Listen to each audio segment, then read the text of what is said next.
So one more nice colour అండి, dark రాణి pink colour అన్నమాట. అందరి ఫేవరెట్ కలర్ ఉంటుంది అనమాట. లిటరల్లీ ఎన్ని ఉన్నా కూడా పింక్ విత్ దట్టు దుపట్టా చూడండి, చక్కగా గ్రీన్ కలర్ దుపట్టా పేరప్ చేశారు. పింక్ కలర్ కి గ్రీన్ కలర్ దుపట్టా చాలా బాగుంటుంది అనమాట. సో ఆల్ ఓవర్ మనకి front and back all over weaving తో ఉంటుంది. లెహెంగా అంతా కూడాను మనకి గీరా కూడా చాలా నీట్ గా ఉంటుంది.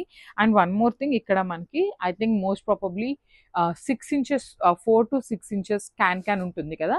సో లోపల క్యాన్ కూడా వేయటం వల్ల మీరు వేసుకున్నప్పుడు చాలా బాగుంటుందండి. ఫుల్ లెంత్ లో మనకి చూడొచ్చు క్రేప్ లైనింగ్ వస్తుంది అనమాట. లైనింగ్ కూడా కాటన్ కాదు, క్రేప్ లైనింగ్ ఉంటుంది. చాలా బాగుంటాయి లెహెంగాస్, అసలు వేసుకున్నా కూడా చాలా మంది గుడ్ రివ్యూస్ ఇచ్చారు. దట్ బడ్జెట్ ఫ్రెండ్లీ, మల్టిపుల్స్ ఉన్నాయి. సో బ్లౌజ్ కూడా చూడొచ్చు, all over blouse dark pink colour లోనే వచ్చేస్తుంది అనమాట. అండ్ దుప్పటా వచ్చేసి గ్రీన్ కలర్ దుప్పటా హైలైట్ చేశారండి, చాలా బాగున్నాయి. 4 సైడ్స్ కూడాను మనకి స్కాలప్ బార్డర్ ఉంటుంది. అండ్ 2 సైడ్స్ వచ్చేసి మనకి థ్రెడ్ ఎంబ్రాయిడరీతో హైలైట్ చేసి ఇచ్చేసారనమాట. సో ఒక్కసారి అయితే complete look of the lehenga చూపిస్తున్నానండి, జస్ట్ హ్యావ్ ఎ లుక్.